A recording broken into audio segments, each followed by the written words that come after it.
adalah seorang raja yang bijaksana dan ratu yang berhati. Mereka memiliki seorang putri yang mereka sayangi. Namanya adalah Putri Harau. Putri Harau adalah anak yang ceria, pemberani dan penuh rasa ingin tahunya. Ia sangat suka berlari di depan istana, memetik bunga dan memandangi lautan dari atas tebing. Namun yang paling ia sayangi adalah seekor harimau besar yang baik hati. Harimau itu bukan sembarangan harimau.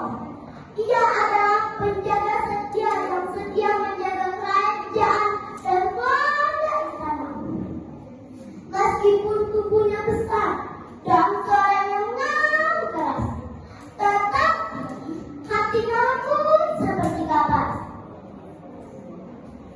Harap jangan pernah menurut tangan ini.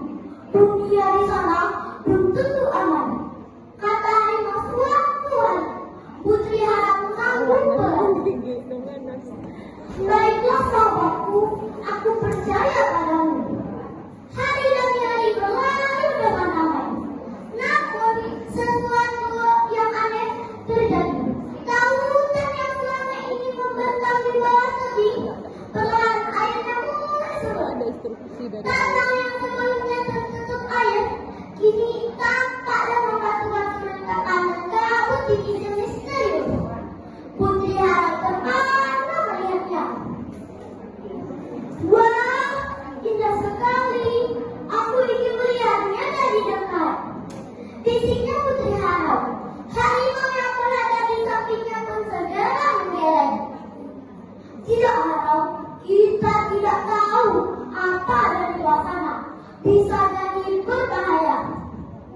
Tapi aku hanya ingin melihatnya sebentar saja, kata Putri Harap dengan mata yang berkaca-kaca. Harimau itu menatapnya dalam-dalam. Rasa ini kamu memang baik, namun tidak semua tempat yang harus disegerajahi, Harap. Namun rasa penasaran dalam hati Harap semakin besar. Ia terus memandangi jalan-jalan kecil yang menuruni lembah. Keesokan harinya, saat matahari baru saja terbit dan semua masih bergelap, Putri Harap diam-diam keluar dari istana. Ia berjalan pelan menuju ke tebing. Angin pagi berhembus pelan, seolah-olah menahannya. Harap kembali, bisik angin. Namun Putri Harap terus melangkah. Ia menuruni tebing dalam semak dan akhirnya sampai di bawah. Dunia di sana terasa berbeda, sunyi, luas, dan sedikit menyeramkan. Kabut tipis menyelimuti tanah, membuat semuanya tampak sama. Putri Harap pun berkata, "Halo." Tidak ada jawaban. Ia berjalan jauh dan semakin jauh hingga sosoknya menghilang perlahan di tengah kabut. Di atas tebing, harimau yang terbang tidak menemukan Putri Harap dimanapun. Ia berlari ke tebing-tebing yang melihat jejak kaki kecil yang menuruni lembah. Tidak, Harap, ucap harimau dengan suara yang berat. Dia berlari ke istana dan berkata pada raja dan ratu, "Padahal Harap turun ke bawah tebing." Raja dan ratu terkejut. "Apa?" kata ratu. Tanpa mengelakkan mereka semua berlari ke tebing. "Harap, kembali," kata raja dengan suara yang lantang. "Harap anakku," teriak ratu. Suara mereka menggema di antara tebing-tebing tinggi. Hari berganti hari, namun Putri Harap tak pernah kembali.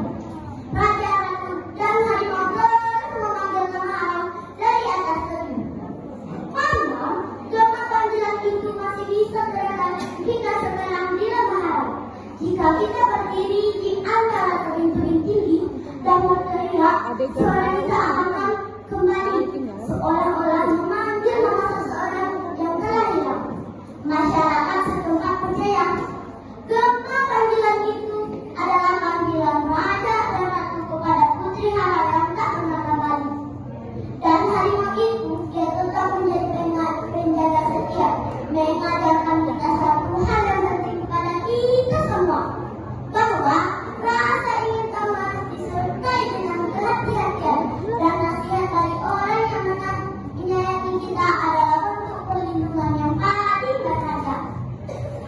Nah,